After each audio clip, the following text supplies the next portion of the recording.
So you ready? Yeah? Sure?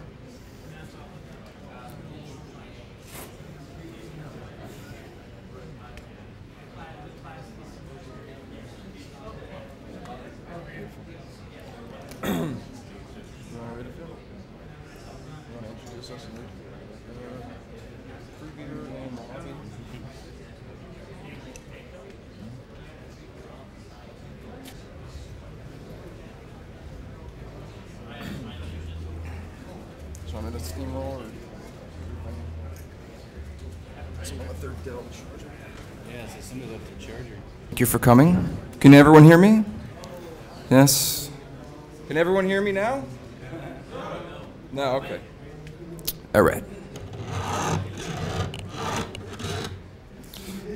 My name is Blake. This is Jeremy. Thank you, Jeremy. And the talk that we are having today is autonomously bypassing VoIP filters with Asterisk.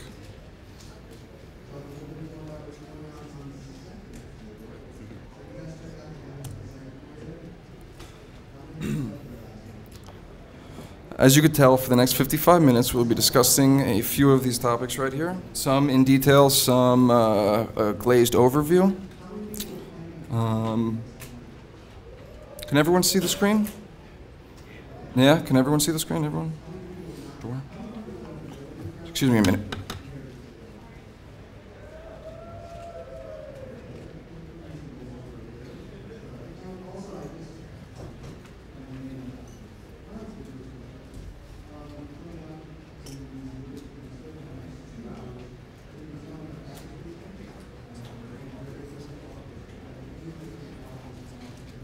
A little better there? All right. So, quintessentially, I promised myself I wouldn't say that word. All right. So we're going to talk about VoIP censorship in the past. We're going to talk about VoIP censorship in the present. And we're going to be discussing how the technical evasions that someone utilizing Asterisk can use to provide and or guarantee VoIP services, and how someone in a foreign country or highly secured network can access an external VoIP server.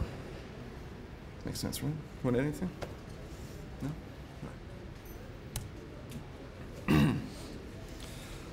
I'm just going to read this verbatim. I hope you guys don't mind.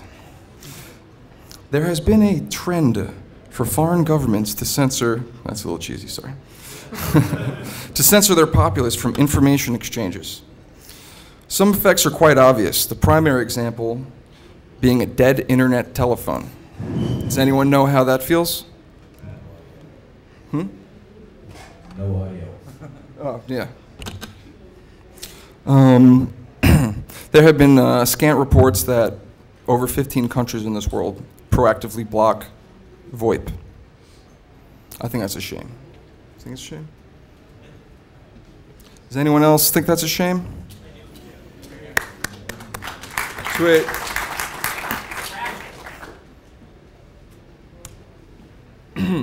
Specifically in China.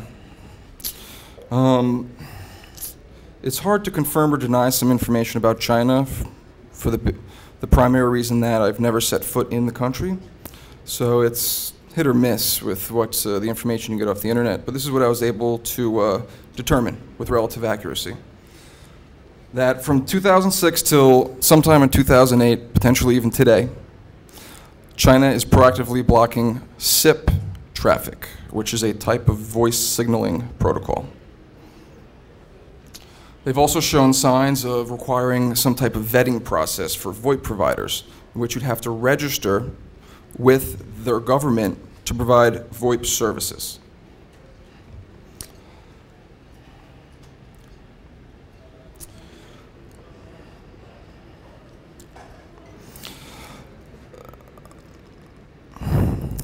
A very interesting aspect to this, as far as consumerism and globalization goes, having a policy like this is detrimental, especially for the business traveler who goes to China, uses their Vonage phone to call their family, and they can't.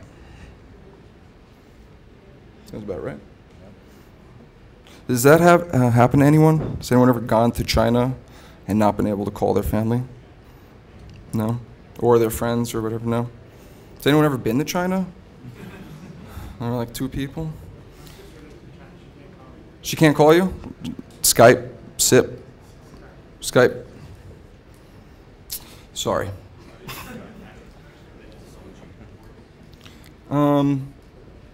It's mostly just firewalls and ACLs, which is what we're talking about. So I'm going to quote a couple of press releases. There have been news reports that there have been dissident groups within the United States that proactively spam software to people within China so that they could use to bypass firewalls and access control lists. The tool I'm going to be releasing off of a site, I'm going to have it on there later in the evening, that it could be integrated. The techniques can be integrated into that software so that people can make voice phone calls as well as search the unfiltered Google.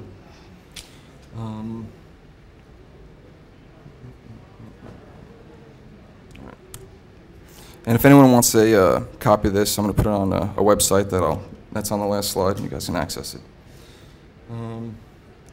So Google, they were in the press recently for censoring Chinese citizens. Boo! That's right. So online search engine leader Google Inc. has agreed to censor its results in China, adhering to the country's free speech restrictions in return for better access to the internet's fastest growing market. I understand why Google agreed to do this. Doesn't mean I necessarily agree with that they did it. That's just me. You pop it if you want. If you notice, January 25th, 2006, China censoring. January 27th, 2006, China in front of politicians getting yelled at. I think that's a very good move for our government to not approve of those types of activities.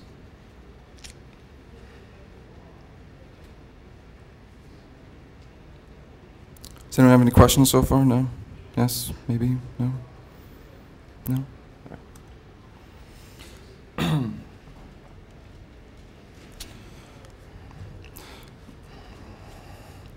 So I term this very specifically. Would you believe that Google took an ethical stance after getting their asses handed to them, of course? Once relatively indifferent, the government affairs, Google Inc., is seeking help inside the Beltway to fight the rise of web censorship worldwide. So why am I here, and why is Jeremy here? Do you know why you're here? I don't know why. What could be done about this? In my eyes, there are 2 routes: legislation and the reason why I'm here. Notice I didn't answer that question. I ran across a bill presented by a Congressman Chris Smith from New Jersey. And that bill is called the Global Online Freedom Act. It may have some loopholes in it, but for the most part, the reason why it was created, I can agree with the reason why it was created. To promote freedom of expression on the internet, to protect United States businesses from coercion to participate in repression by authoritarian foreign governments, and for other purposes. So this one snippet of the bill I figured you guys would appreciate. I'm just going to read the bold parts. The right of, it shall be the policy of the United States, yada, yada, yada, the right of every individual to freedom of opinion and expression. Promote the free flow of information, specifically the internet. And to deter any U.S. businesses from cooperating. Can anyone disagree with those? And if so, I'd like to hear why. No one's disagreed with those points. No? Question, please. Now, we're sending this up to people overseas, but we do the same thing here. Well, it could happen. Not good, it does. How so? Packet shaping, stopping the Well, traffic. The U.S. government does. that unless you're inside a protected network, and then they would stop it. Understand what they let Time Warner Cable do it. Time Warner Cable does that? Comcast. You guys serious? Who's starting a petition?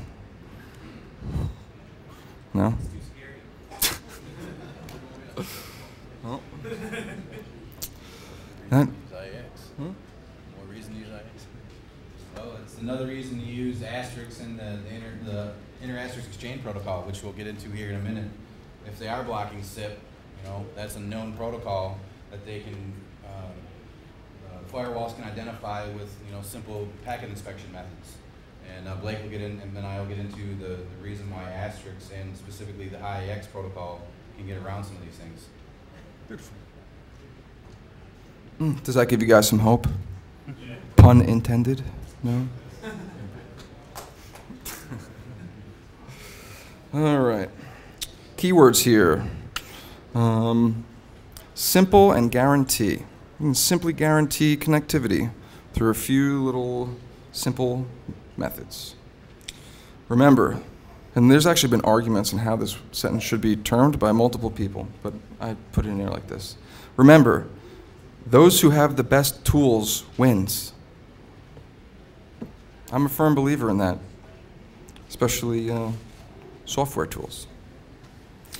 As I alluded to before, I'm going to be releasing a Perl script that, on a basic level, allows a user the ability to determine if VoIP filtering, specifically IAX, is in effect.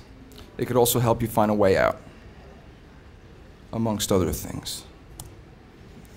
A technical overview of basic filters we will be discussing as far as evading. Firewalls, which usually sits on layer 4, and access control list, which sits on layer 3. So it blocks your ports, and it blocks who you could talk to. Is that right?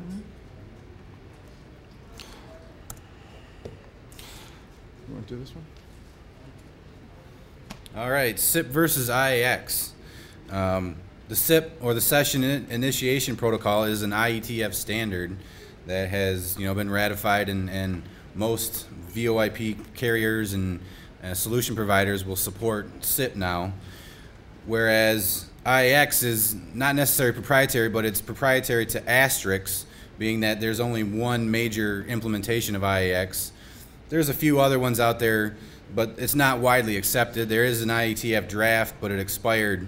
But the SIP in general uses UDP or TCP port 5060, and then a bunch of UDP ports, and they're randomly selected, and which is very easily for a firewall to detect. You can detect the related connections, and then SIP being SMTP-like or text-based, you can easily inspect the known parts of the header and easily block or just simply don't open the necessary paths to get through your NAT or through your firewall. Whereas IAX is a single UDP port for both in and outbound audios. They've multiplexed the audio in the same UDP transport, so you don't have to worry about anything being detected, and it can run on any UDP port. Normally, Asterisk only listens on UDP port 4569. Blake will show us here in a second. There's a way that you can make a particular Asterisk box listen on any UDP port in case some government or somebody decides to start blocking UDP port 4569. Almost like how some of the torrents get around the blocking by changing their ports. We have a way here with using Asterisk to do that same sort of effect, if you will. So, basically, which would be easier to block? UDP and a bunch of other ports, or just one port? Makes sense. Yeah. Seems obvious enough. 10,000 ports or one port, what's easier to block?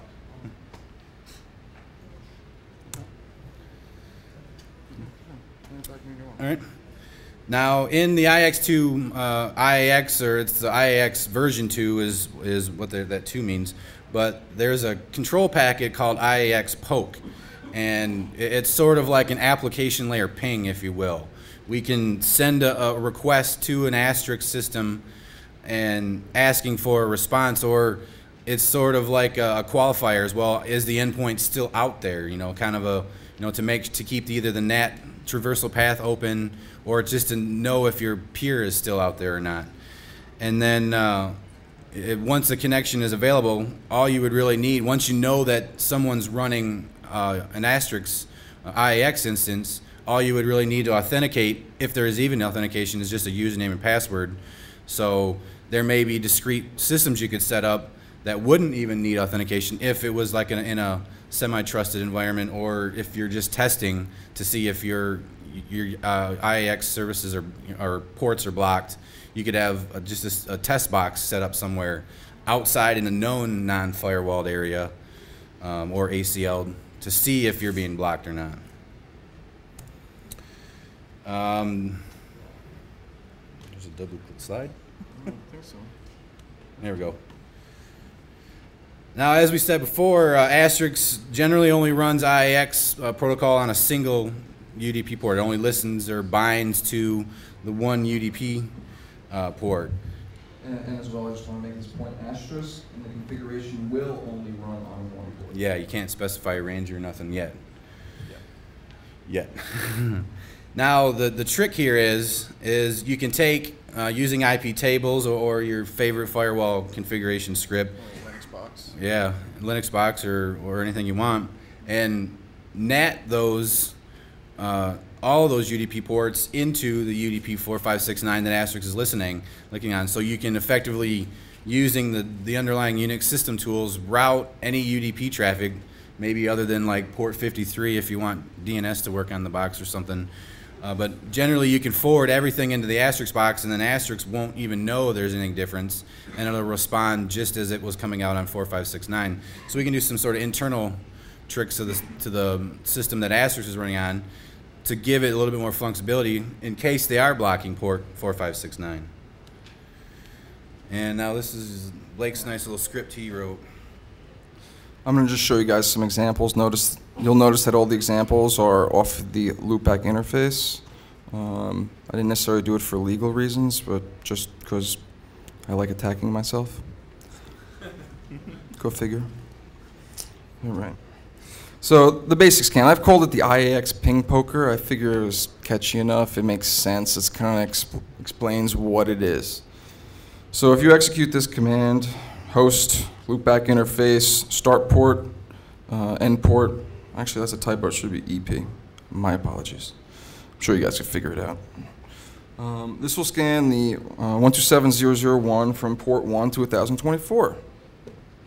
How useful could that be if you want to see if an IP address is running Asterisk on 53 or 80 or any other popular port, specifically administrative type ports, required services like DNS specifically. Does anyone have any questions about this? What kind of scan is it? It's an IAX poke scan. Only. Unfortunately, there are no other protocols supported in this. Say for SIP, for example, you could put a SIP option in there, and Dundee as well. And I guess if we have time, we'll talk about Dundee later. Any other questions?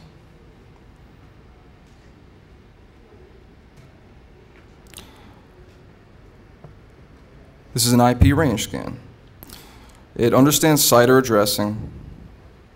I wouldn't recommend scanning the entire internet with one command because it's going to be passing a reference to a ginormous array and your computer's going to crash, especially this tiny little PC. It couldn't handle it. I tried. Didn't work out too well. So this will pretty much scan entire non-routable internet range, entire subnet, on the default port of 4569. And you can combine any of these with any of them. All right. Any questions? No?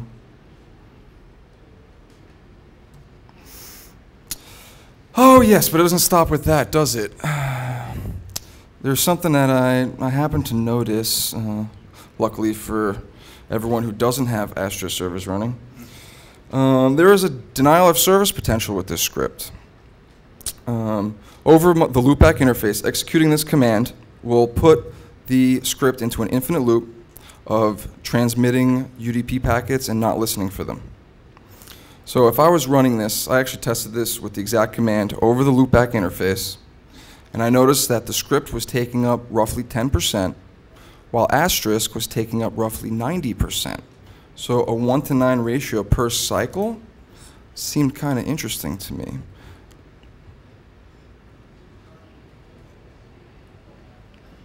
And to make it worse, the default logging level does not log pokes. So if someone is getting DOSed by an IAX poke packet or a whole lot of them, there's going to be no logs for it. No logs. You had something interesting to say, maybe? No? Oh yeah. Well, I'm a pretty active member in the Asterisk developer areas. And I mentioned it when Blake showed me his discovery of this. I mentioned it to Russell and Tillman, two of the main Asterisk project managers, I guess their titles are. And they have an optimization for this that's going to make it into the 1.6 version of Asterisk eventually, that will do away with effectively of the unauthenticated or the unknown poke. They have a way to know if you should be poking them as the protocol level, instead of just being some third party sending an unrequested packet. So eventually this will get fixed, but as of right now, this is a problem in Asterisk. And I've told Digium, but they didn't seem really interested. Oh well. But, oh well, yeah. Mention the cloud computing thing. Do you have a dump of what the poke response is? It's in the script. I have it. There's an inject function, and you can see how I line up the data. So what I'm getting at, I'm just kind of curious. So is Asterisk setting up allocating some set of resources for every poke it gets, regardless of what goes on, and then that's really the issue, right? Is the allocation setup? Yeah, basically Asterisk is wasting time setting up a call ID and all the other underlying functions for the IX protocol itself.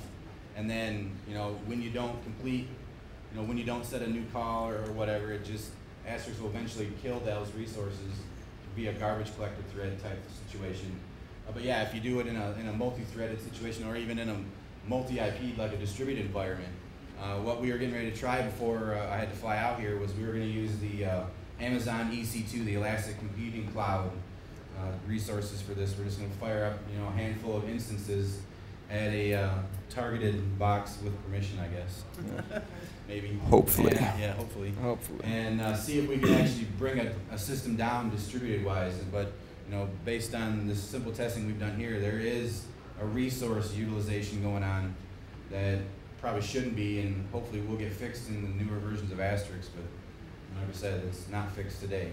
Essentially, IX needs a SIM cookie for the initial poke. Can you say that again? I'm sorry. I was going to say, essentially, IX needs what's effectively a SIM cookie kind of mechanism for the initial poke. Yeah, there needs to be some sort of authentication, maybe not is not the right word, but some sort of protections in place so you can't get an unrequested poke, without having some other protocol layer interaction. Such as authentication. Yeah, such as authentication. Any more questions? How are we doing on time? Oh, we're cruising. All right. As well, there is an injection potential. I've set the script up so it could attack itself.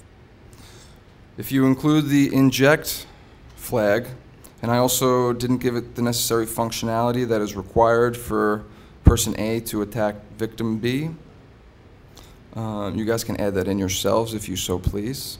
But the function is there for the fake response, the forged response. But running this against myself, the script that I'm actively using to scan, it will produce false positives. So say the example being you're in China and you're scanning, and a network administrator at a Chinese ISP notices that you're looking for a VoIP server to maybe make some malicious phone call. because phone calls are really malicious nowadays, you know. And they notice this. They could simply line up the proper settings and attack your script, give you false positives to say, well, this is valid, but it really isn't. Or you can even potentially steer someone in a specific direction through some vague social engineering. Yeah, like a honeypot. Yeah. Or like a honeypot. Does anyone have any questions about that? You know, I've preferred the analogy of planting the seed. Us being here is so we could plant a seed. Currently, unfortunately, or fortunately, I guess we could say, between the two of us, and I haven't been able to confirm nor deny that foreign governments are proactively blocking IAX right now. Whether it's a good thing or a bad thing, if I found out or not. Whether that changes in the future, someone can simply use this script and it won't mean a lick of difference. Figure it could be useful to a few.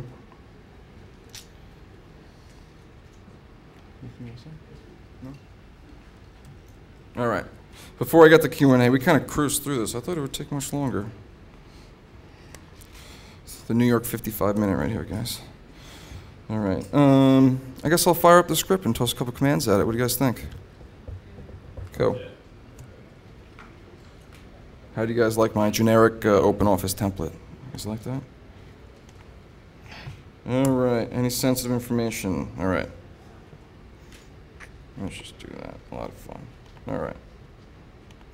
And the last slide that I'll bring back up, it has a website. I'm not going to really talk about the website, just a website I threw together. We'll get back to that, though. So this is the basic command. Notice I have a hope release version. By default, it sends it to the loopback interface and then default port of 4569. Boop. There's a VoIP server there. Pretty obvious, right? I should load the next one. Does anyone have an Asterisk server they want me to poke right now? No? And then everyone's scared? You think I'm going to put that little DOS flag on it? SIP. Hold on. Oh. SIP. Do you have a business card with this domain on it, should I ask? All right. What is it? S-E-N. Help me out. S-E-N-S-O-R-I. S-O-R-Y, research. Does that look right to you? Whoa. What was that? Well, you know what? I'm actually not even on the internet. Of course that didn't work.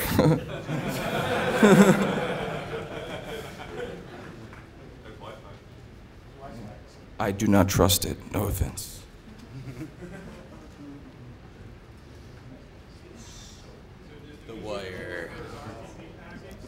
Say that again, I'm sorry? No, there's no RTP data. No, Asterisk is not encapsulating the audio in RTP.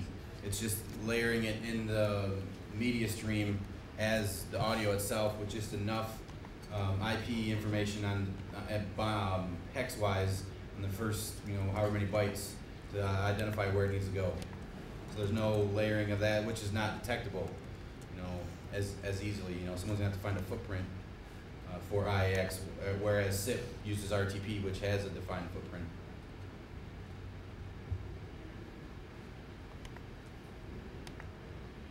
Ping that forward. I'm going to reset my network. I'm going to turn the screen off for a second, guys. Excuse me. Okay, well, you're lying. There we go. All right. Can I ask you a question, Jeremy? You want to tell everyone the answer? What could we do if someone comes up with a protocol signature and applies it to a deep packet inspection? Well, we could add random situations to the IAX protocol. We could set up since Asterisk is open source, we could easily set up a randomization aspect in many ways. We can add random bits of data at known points in the front and back of each packet to effectively make a signature change for each and every packet, which would be real hard to guess unless someone figures out our randomization technique, I guess. But it would be open source. Yeah, that's difficult. Eventually, the IX packet should resemble some structure, right? So the packet shapers will be able to catch that structure and be able to detect IX communication and drop the packet. Well, that's where you'd polymorphically randomize the headers, and then just have shared hashes on each end, which is pretty much what you alluded to. Does that kind of? All right. Yeah, but that requires, you know, some sort of key distribution up front, right? So assuming that you basically say, oh, we will use filter channels or whatever, right? And when they fix that, you just figure out something else. I mean, whoever's got the best tool wins, or just got to one up each other. It's kind of like little kids in a park, you know. So I figure it's a proper analogy.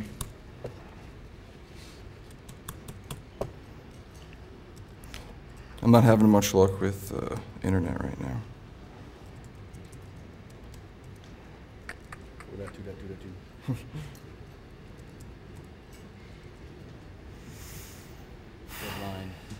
Yeah, I don't think the internet is working out of this cable.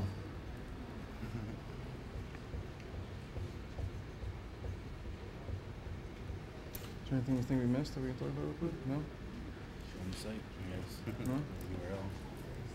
All right, internet's not working. The gentleman over there, you can see me later. We could DOS your site offline. All right. Just give me another second, guys. Excuse me.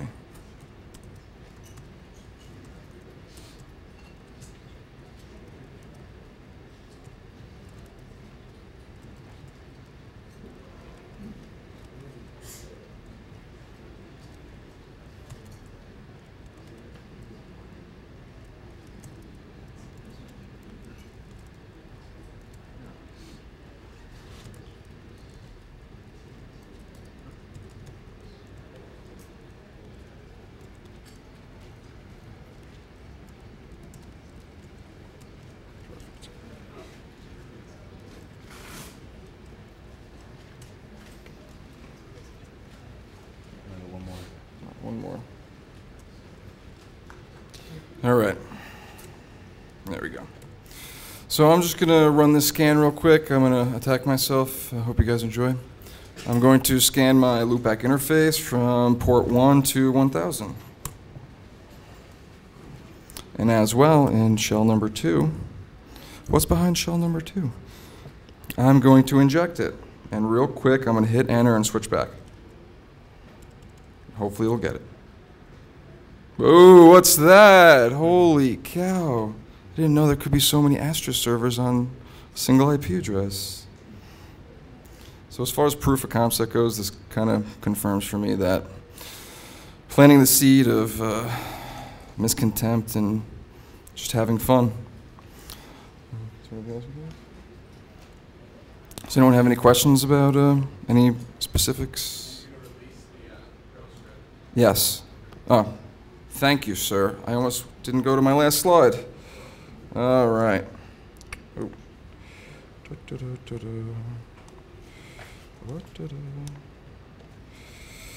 All right, everyone write this down. SecurityScraper.com. It's a simple site I set up that harvests records every 15 minutes from 180 different sites and puts it all on one page. It harvests about 500 records a day. I use it. It saves me time. If you want to use it, please feel free.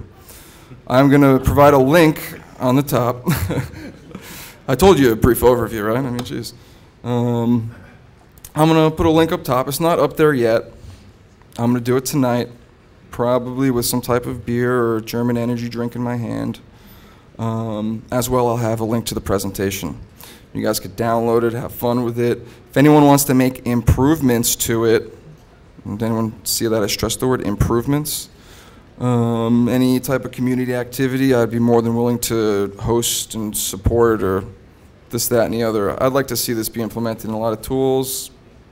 Let freedom ring.